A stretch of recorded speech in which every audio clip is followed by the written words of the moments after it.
Casse-toi, sale redien. Bienvenue dans cette nouvelle partie de l'info actu. Je suis Andor, accompagné d'Emile. Salutations. Aujourd'hui, nous allons aborder le sujet d'une vidéo qui a fait le buzz sur le net.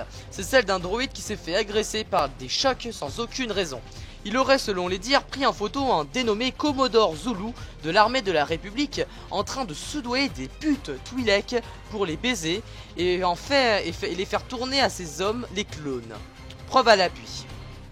Qu'en pensez-vous, Émile ? Eh bien, ce que j'en pense, c'est que cela est inadmissible de la part d'un haut officier de la République qui, clairement, ne cherche pas à repousser ses catins. Et au contraire, cet officier, ou du moins ce Commodore, devrait être démis de ses fonctions pour abus de pouvoir. Bien. Voyons ensemble maintenant les images en les commentant.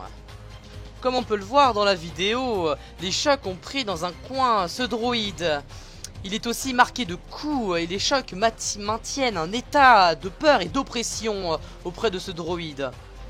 On ne distingue pas très bien ce que fait le choc à sa gauche, mais cela ressemble à des attouchements. Ces clones sont vraiment des puceaux. Le droïde essaye tant bien que mal de se défendre et se débat, mais rien.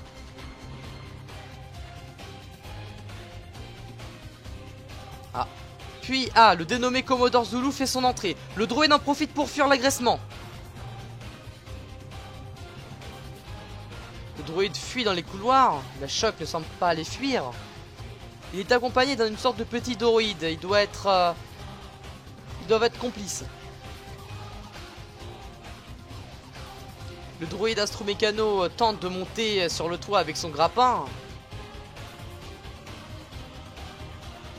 Il a réussi. Ah, les voilà, arme levée. Oh mon dieu, mais ils font quoi? Ils leur tirent dessus à balles réelles dans un spatioport. Belle image pour les touristes.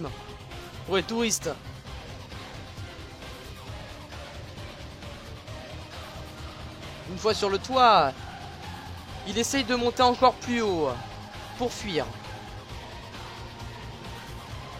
Ça va prendre du temps.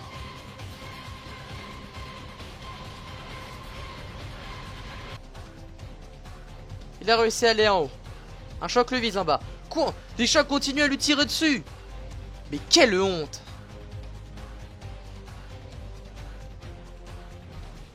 C'est honteux de la part des chocs. Ah, on dirait que le droïde essaye de remonter. Il retente de monter. Petit à petit. Il essaye de le faire rapidement. Et... le choc ne semble pas le voir. Il a réussi. Il fuit à nouveau.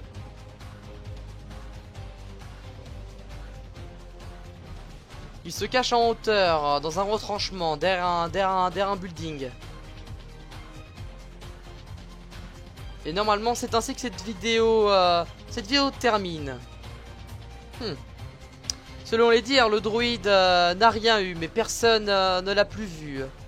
Qu'en pensez-vous, Émile? Eh bien, voyez-vous, tout ceci est très décevant de la choc, rappelons-le, la choc peur et un régiment de sécurité. Où est la sécurité dans cet événement? Après, bien sûr, le droïde n'avait pas à fuir. Certes, mais il a fait quelque chose de bon en nous dévoilant les photos du Commodore Zulu. Et puis la choc peur, comme dit Sito, a installé un climat de peur et d'oppression qui a joué dans la fuite du droïde. Après avoir vu cela, nous pouvons en conclure que les chocs sont incapables de faire leur travail et ne font que des conneries. L'arrivée des clones n'a été mais vraiment calamiteux dans cette affaire. Est-ce que vous avez autre chose à dire, Émile? Eh bien, voyez-vous, cet avis est également partagé pour le Commodore Zulu. Merci bien. Et à bientôt dans une nouvelle Actu Info. Bonne soirée, mesdames et messieurs.